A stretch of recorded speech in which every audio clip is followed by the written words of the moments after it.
മമ്മൂക്കയുടെ സാന്നിധ്യം കൊണ്ട് രേഖാചിത്രം എന്ന മൂവി നാളെ തിയേറ്ററിൽ എത്തുകയാണല്ലോ. ഇപ്പോഴത്തെ ചിത്രത്തിന്റെ പ്രിവ്യൂ റിപ്പോർട്ട് പുറത്തു വന്നിരിക്കുന്നു. അതിലേക്ക് വരാം. അതിന്റെ മുന്നേ മൂവി പ്ലസ് മീഡിയ എന്ന് പറയുന്ന നമ്മുടെ ചാനൽ ആദ്യമായിട്ട് കാണുന്നവരാണെങ്കിൽ സബ്സ്ക്രൈബ് ചെയ്യുക. കാവ്യ ഫിലിംസ് കുറച്ച് പേരെ വിളിച്ചു വരുത്തി ഇന്നലെ രാത്രി ഈ ഒരു സിനിമ കാണിച്ചു കൊടുത്തു. വിരലിൽ എണ്ണാവുന്ന വിശ്വസിക്കാൻ പറ്റുന്ന ആളുകൾക്കാണ് ഈ ഒരു സിനിമ കാണിച്ചു കൊടുത്തിരിക്കുന്നത്.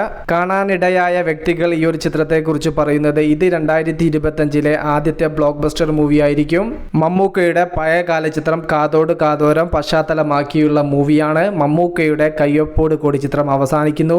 ഇതിനിടയിൽ AI ടെക്നോളജിയിൽ മെഗാസ്റ്റാർ വന്നു പോകുന്നു. ടെക്നോളജിയുടെ ബലത്തിൽ വിന്റേജ് മമ്മൂക്കയെ കാണാൻ സാധിച്ചത് ഒരു പുതുമയുള്ള കാര്യമായിരുന്നു. രേഖാചിത്രം മൂവി ആദ്യ ദിനം കാണാൻ ഇതൊക്കെ തന്നെ ധാരാളമായിരുന്നു എന്നൊക്കെയാണ് പ്രിവ്യൂ ഷോ കണ്ടിറങ്ങിയവർ വാചാലമായിട്ട് ചിത്രത്തെക്കുറിച്ച് സംസാരിച്ചിരിക്കുന്നത്. ദ പ്രീസ്റ്റ് എന്ന സിനിമയ്ക്ക് ശേഷം ജോഫിൻ ടി ചാക്കോ സംവിധാനം ചെയ്യുന്ന മൂവിയാണ്.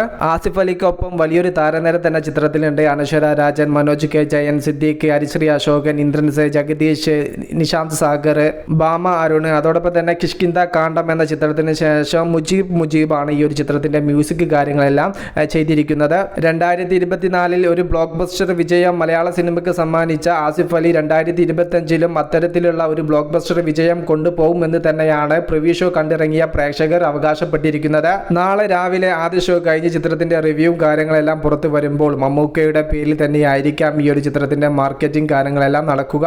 2024 അബ്രഹാം ഓസ്ലർ എന്ന ചിത്രത്തിലൂടെ തുടങ്ങിയ മമ്മൂക്ക 2025 അത്തരത്തിലുള്ള ഒരു ക്യാമിയോ റോളിലൂടെ 2025 ഓപ്പൺ ചെയ്യാനിരിക്കുന്നു. അതും ഒരു ഗംഭീര സിനിമ അനുഭവം തന്നെ പ്രേക്ഷകന് സമ്മാനിക്കുമെന്നുള്ള ഇൻസൈഡ് റിപ്പോർട്ടുകൾ വന്നു കഴിഞ്ഞു. കാത്തിരിക്കാം. രേഖാചിത്ര മൂവിയുടെ കൂടുതൽ അപ്ഡേറ്റുകൾക്ക് വേണ്ടിയിട്ട് നാളെ സിനിമ ആരൊക്കെ എവിടെ നിന്നൊക്കെയാണ് കാണാൻ ഉദ്ദേശിക്കുന്നത് ജസ്റ്റ് ഒന്ന് കമന്റ് ആയിട്ട് രേഖപ്പെടുത്തുക. മൂവി പ്ലസ് മീഡിയ, ഞാൻ ജിനു ജിനാസ്.